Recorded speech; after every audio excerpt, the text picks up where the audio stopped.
Hai cu, Assalamualaikum warahmatullahi wabarakatuh. Ketemu lagi sama aku, Teni Amelia Putri di Teni TAP TV.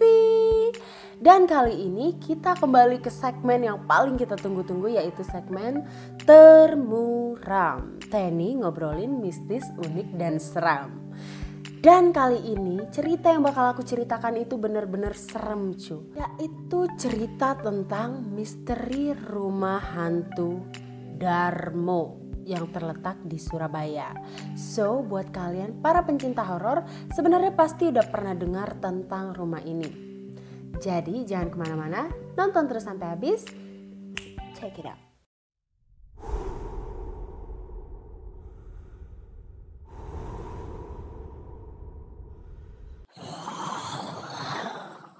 Jadi rumah hantu Darmo ini terletak di Surabaya, dibangun pada tahun 1980-an. Kalau kita lihat dari gambarnya ya kelihatan bahwa rumah ini dulunya pasti rumah milik orang kaya karena rumah ini sebenarnya bagus banget. Tapi sekarang bisa kita lihat bahwa rumah ini penampilannya sangat menyeramkan.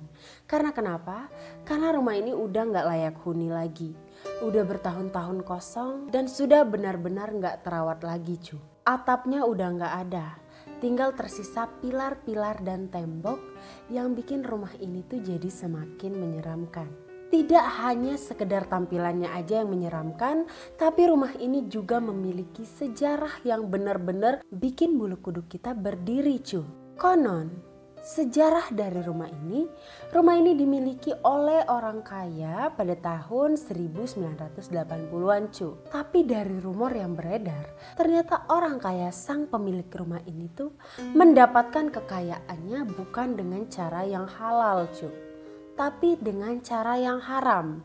Gak hanya itu, cara haram yang dia pilih adalah dengan melakukan pesugihan atau melakukan perjanjian dengan setan. Seperti biasa perjanjian dengan setan itu bukan hanya janji biasa. Perjanjian dengan setan selalu saja menginginkan adanya tumbal yang harus dikorbankan.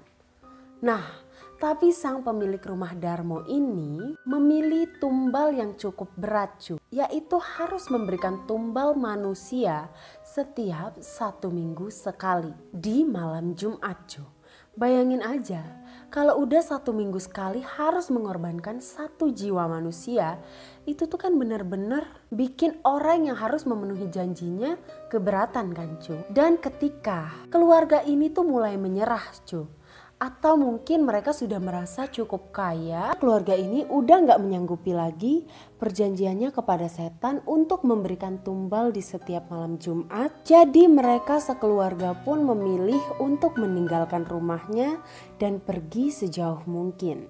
Mereka pun meninggalkan kota Surabaya dan memilih menyeberang lautan Karena konon banyak banget mitos yang beredar bahwa ketika ada pengaruh hal gaib namun dibawa menyeberang laut itu bisa terhindar dari pengaruh tersebut. Misalnya seperti santet, pelet, ataupun pesugihan. Mereka menggunakan kapal pribadinya untuk menyeberang lautan. Tapi naasnya keluarga ini pada saat di perjalanan namun belum sampai ke tujuannya kapal ini pun tenggelam. Tapi bahkan sampai saat ini belum ada yang bisa mengetahui apa penyebab dari tenggelamnya kapal ini Entahkah memang karena kesalahan teknis atau karena gangguan makhluk halus.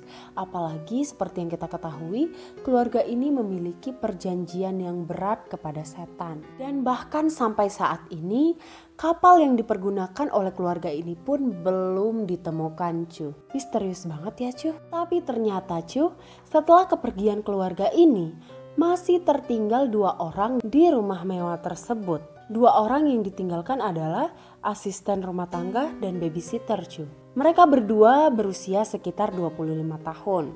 Tapi gak berselang lama dari kejadian yang menimpa majikannya, mereka berdua pun mengalami hal yang sangat tragis Jadi ada seseorang yang sampai sekarang tidak diketahui dari mana asal usulnya masuk ke dalam rumah Darmo ini dan kemudian membunuh mereka berdua Mereka berdua pun tewas di rumah ini. Benar-benar tragis.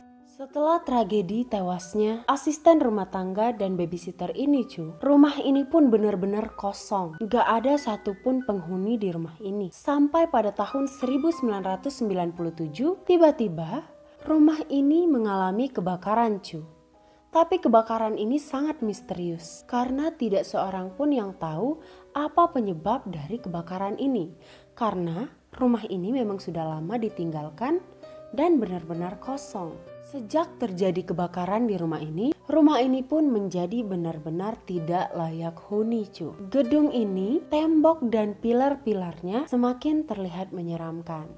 Dan membuat suasananya pun menjadi mencekam apalagi kalau malam hari. Sejak saat itu pun mulai banyak cerita-cerita mistis yang terjadi di rumah ini. Banyak banget rumor-rumor yang beredar di masyarakat setempat dan bahkan banyak banget warga yang mengalami gangguan hal gaib di rumah ini dan sekitar rumah ini Sampai ada salah satu cerita dari seorang anak yang masih berusia sekitar belasan tahun Dia masih sekolah di SMP, namun sambil bekerja sebagai loper koran. Pada saat dia sedang mengantarkan pesanan koran di rumah sekitar rumah Darmo ini, dia pun melewati rumah Darmo ini Waktu dia melewati rumah ini, dia melihat penampakan seorang wanita berbaju putih berjalan menunduk dan mengarah ke rumah ini. Namun tiba-tiba wanita itu lenyap. Mengerikan ya Dan enggak hanya itu dari rumah hantu Darmo ini seringkali terdengar suara tangisan dan suara seorang wanita meminta tolong Dan warga sekitar juga sangat sering mengalami hal-hal ganjil. Warga sekitar juga mengakui bahwa seringkali dipanggil saat lewat di depan rumah ini Mengerikan banget. Dan yang paling sering menampakkan dirinya adalah seorang wanita berpakaian serba putih dan berambut panjang. Dia seringkali menampakkan wujudnya dan berdiri di lantai 2 rumah hantu Darmo ini Karena banyaknya kisah-kisah mistis yang terjadi, keadaan rumah yang tidak layak huni membuat banyak orang yang ngerasa kepo dengan keangkeran rumah ini. Sampai-sampai diadakanlah uji nyali di rumah ini. Dan ujung-ujungnya seringkali orang yang menantang dan melakukan uji nyali di sini berakhir dengan kesurupan Begitulah kisah tentang keangkeran dari rumah ini Namun, mulai tanggal 31 Desember 2016, polisi membuat larangan untuk memasuki rumah hantu Darmo ini Jadi, rumah ini dipasang garis polis line. Karena menurut warga sekitar, seringkali banyak muda-mudi yang datang ke rumah ini dengan berbagai tujuan karena rumah ini benar-benar kosong.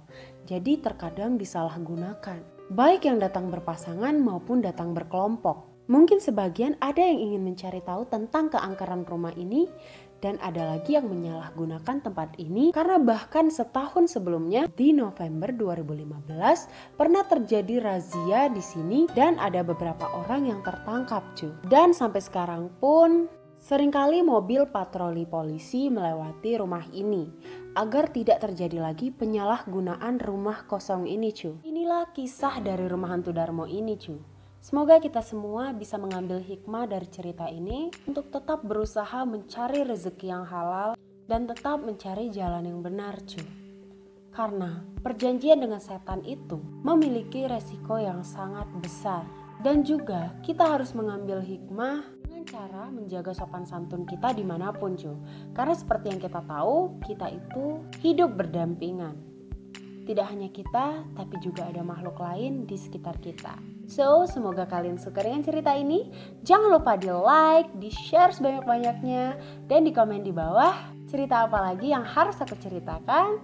Makasih banyak ya Selalu support aku dengan nonton terus video-video aku selanjutnya. Bye bye. Assalamualaikum warahmatullahi wabarakatuh.